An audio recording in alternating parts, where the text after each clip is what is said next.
can you explain a little bit about why you do this Supercar Sunday here? Well, I don't really do it. I mean, basically, I own the pub and I own one car, and Camilla, who manages the pub for us, got together with a guy called Mike who runs P1, which is a luxury car club that you can join. You can drive these cars at weekends, and they get together here twice a year, and it's brilliant because it gives everybody a reason to come out for the day. Sure. And how long has it been going on? About 4 years. We do it twice a year, once in the spring, once in the autumn, and but we never normally do it in the day. We normally do it in the morning, and by 12 o'clock everybody leaves. So this is the first time we've actually done it in the day all the way through, and it's much better because people are more relaxed and people are hanging around, and it's good. That's it. Now all the cars here, aside from your own, would be your pick of the pack. That one. Yeah? Yeah, that's one of 16, 957 Jaguar. It's worth at least £6 million, that car. Yeah. But having said that, it's a great car to drive and to look at. It's gorgeous. It's the best drop top in the world, I think, that car. Yeah.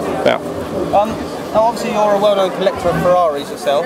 What is it about Ferrari that particularly, what is it you like most about Ferraris? I just fell in love with them when I was a kid.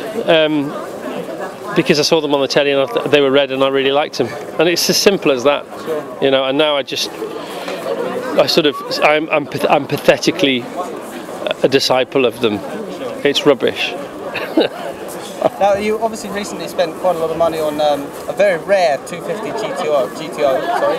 Do you ever take it out and about, or is it very much an ornamental piece? I've not driven it because it went straight to the factory in Italy to be restored. Okay. And so it will come back and I will drive the arse off it when it gets back. Take a year to restore. Okay. And have you any plans to expand the collection at all? Like the new FF, for example? No, I wouldn't buy that. But no, well, it's not about expanding. You've got to decide what the guy who's got the best collection. One of the best collections I know of has got 2 cars. And he's quite a wealthy guy. And so I said to him, why have you got 2 cars? He said, because then I can drive them both.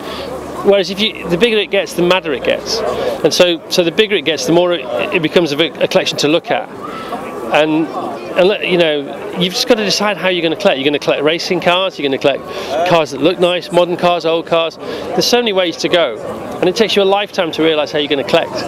And then by the time you've realised, you'd probably die the next day anyway. So you just don't worry about it and just do whatever takes your fancy. I mean, I'm a Ferrari man, but see, that Jag is gorgeous, I think. But then if you buy a Jag, I couldn't buy that one, but if you buy another Jag, you suddenly think, well, am I collecting Jags now or am I collecting Ferraris now? So it's a nice problem to have. However, it's somewhat confusing. Okay. Now, obviously you've been on Top Gear a couple of times in their reasonably priced car. You're a car fanatic and a TV presenter. If Jeremy Clarkson was to turn around and hand in his notice tomorrow, do you think you'd apply for the job? I wouldn't take on Jeremy's job on Top Gear because I don't know enough about cars. Because he actually does know quite a lot about cars, and I actually don't know that much about cars. I mean, it's a great gig to have, but I also know how hard he works. Those boys never see home. They're away now. They're in Australia at the moment.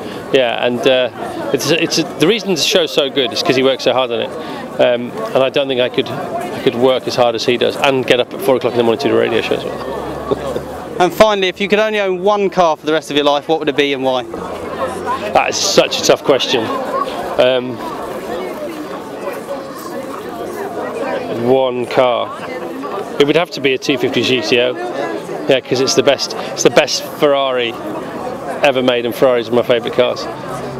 But I'd probably have to sell it to be able to live for the rest of my life. So, but that's the one I don't. Yeah. Thank you very much, Chris. Okay. Appreciate it. Welcome.